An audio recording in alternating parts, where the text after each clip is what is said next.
All of these houses have similar mistakes. So if you can catch them in the plans, you can save yourself a ton of money, a ton of aggravation, and you can get a better design. We're going to look at architectural plans that you can buy online because there's a lot wrong with them. They are not build and go.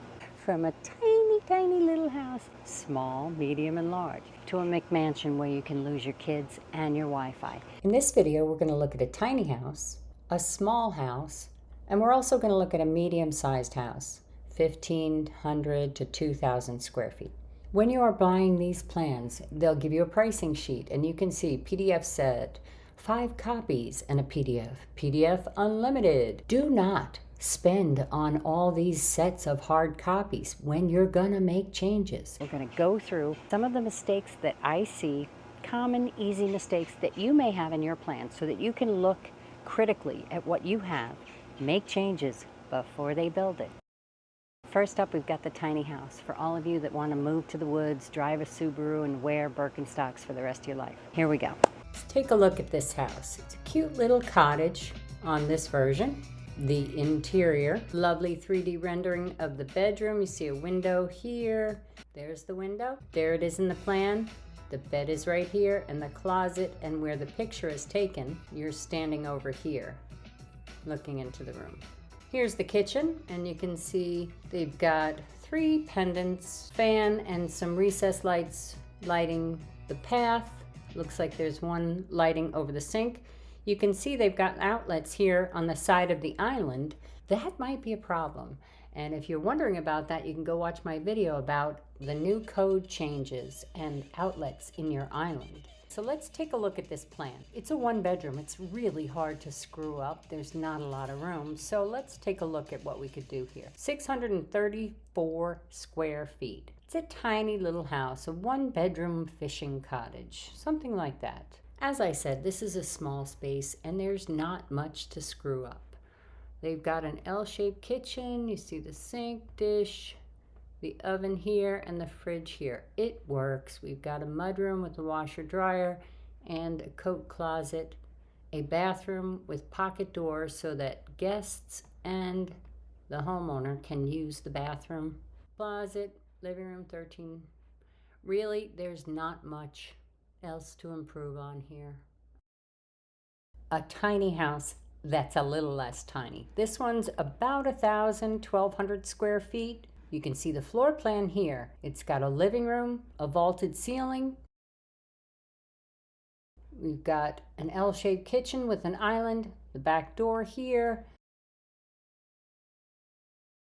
Bedroom number 2, closet. This looks like a pantry. We've got the hall, a bathroom. Looks like a standard 24-inch sink, toilet, and a tub with a little linen closet here. Come back out. We've got the laundry, washer dryer, and then we've got bedroom number 1, a little bit bigger, probably a 48-inch vanity, toilet, and a closet here, and a stand-up shower. Now, here's the front door. You come in, got a fireplace over here, got a vaulted ceiling, we've got the island here, sink looking out over the backyard, the range, and the fridge here. Now the sink to fridge is not great, but we really can't put the fridge down here. You have to cross in front of the stove every time.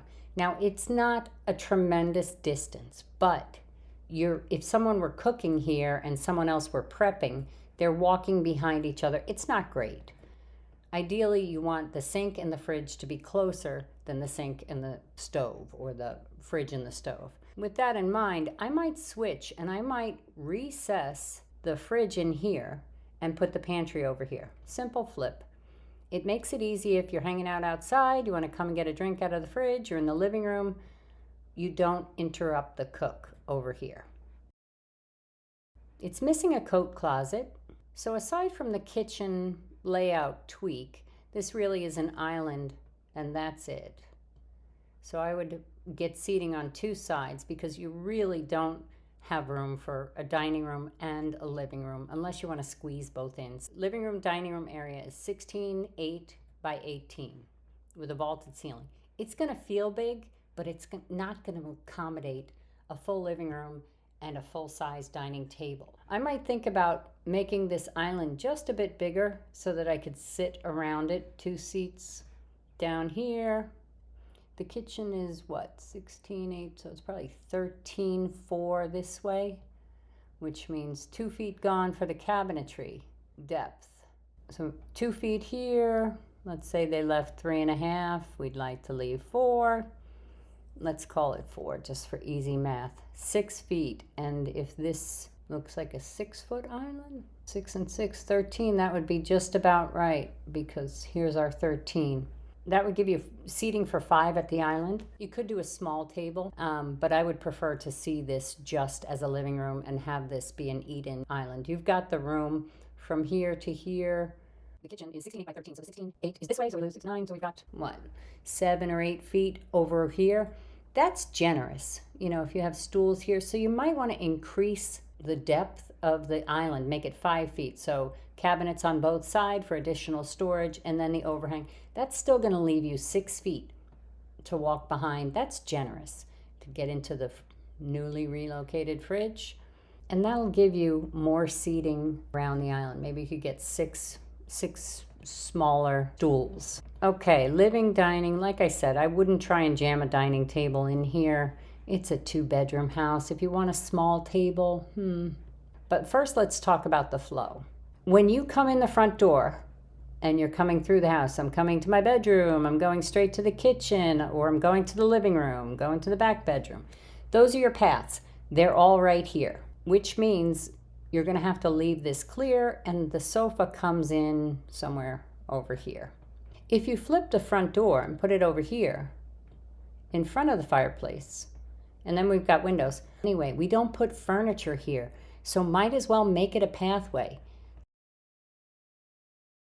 Let's zoom in on this. I hadn't paid. All right, this bathroom here, 8.6 by 5, so that's a 30-inch sink, toilet, and a tub. Pretty standard. They've got a linen closet there. That's a pretty standard, you know, pretty tiles, and it all depends on the finishes there. Now in here we've got the bathroom. Looks like a 48-inch, maybe, vanity, toilet, the closet through there. It's only 5 feet wide, so you can't hang on both sides. The door is off to one side, which I never like, and the shower is here with a barn door. I don't love that I have to go through the bathroom to get to my closet. This is a shared bedroom. It would be better if the closet were here for sound insulation. This is really bothering me because we have a laundry room that's an interior room of the house. I would love to see this dryer vent directly outside because dust, lint, fire. It's a 2-bedroom, 2-bath. Next up, we've got the starter home, 1,500 to 2,000 square feet. What could we do in here? We have 1,591 square feet. Same situation as the other houses. Door and traffic is here, and we can't put furniture here. So if we move the door here, it will be closer to the coat closet. Put your windows here. You have all this room for furniture, one path of traffic. This kitchen dining area is more like a countertop that you could sit at here, because there's no way a dining table is going to fit. Let's look at the numbers. We've got 13.2 by 9.6 and 9 by 13.2 for the dining. A dining table will fit here. Yes, it will. And 3 feet for the chairs to pull out. But we need room behind these stools to walk and to pull them out and to actually sit there. So this doesn't work. Look at the layout of the kitchen. We've got the sink facing the backyard, stove, fridge, and the island. 7 by 4, definitely fit 3 stools there. You are crossing across the path if someone is helping to get through here, so I would like to see this at 48 inches. It is not. Alrighty. Bedroom. Center the door so you can get shelves on this closet here. The bathroom is pretty standard. Looks like a 9 by 5. 3-foot vanity, 3 for the tub, 3 for the toilet. Bedroom 2, 11 by 11, 11 by 11. Got our front door over here again, window. Master bedroom. First of all, when you put a door in the middle of a wall, you kill the entire wall. What can I do small here? Don't do that. Put the door to one side or the other so you have this entire wall to do something with. Again, you got the windows in the center here, which means if you put a bed here, it would be under the windows. Don't like that very much. If you move these windows to the corners, it gives you more options. Bed can go here. We don't really like the bed over there. Bed over here we don't really like because coming in to the side of the bed is bad chi. It's unnerving. It's much better to have it over here. Master bath. Let's have some fun here. First of all, again, through the bathroom to the closet. Second of all, while we're in the closet, close off this door. This is a small house. You can take your dirty clothes from wherever you change in the bathroom and walk your ass to the washer and dryer. When you do this, you lose all this space in here and in this room for storage. So now we have much more storage in the master closet, primary closet. What they're calling the master bath doesn't feel very master. The vanities are chopped up. We've got a linen cabinet over here. The shower stall's got a wall here, so it feels like you're going into a stall, not to mention the stall for the toilet. It's a big space. You've got 8 by 12. Oh, you flip it around. Let's say we did double sinks. Boom. Because you have to have double sinks, is that really necessary? Are you both in there at the same time, or would you prefer to have a 6-foot vanity with lots of storage? We've got only a tiny window in here now, so we want to improve that. I'm getting sidetracked, but as I'm looking at this door right in the middle of this wall is killing what I can do with this wall. So if we move the door one way or the other, to one end or the other, that's going to improve what we can do. Got our, boom, that's, how wide is this damn thing? Let's try this, I don't know. 8 by 12, doesn't work. We've got 8 feet across, so we can do stuff on both sides and have an aisle in between. Let's think this through. This bathroom is a conundrum, but what I do know is we need more windows. We have an entire wall here, and we've got one tiny little window. Vanity, shower. Ooh la la. Now, if this is 2 feet deep, your vanity, we flip it. No. Doesn't work. This sucks. Let's try this one more time. I think I got it.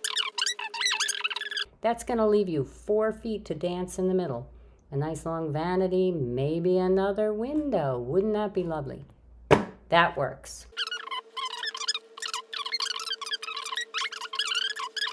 It's not going to help. I'm stumped and I'm hungry. When you look at your plans, don't assume that the people that drew them know what they're doing. That's not nice, but it's true.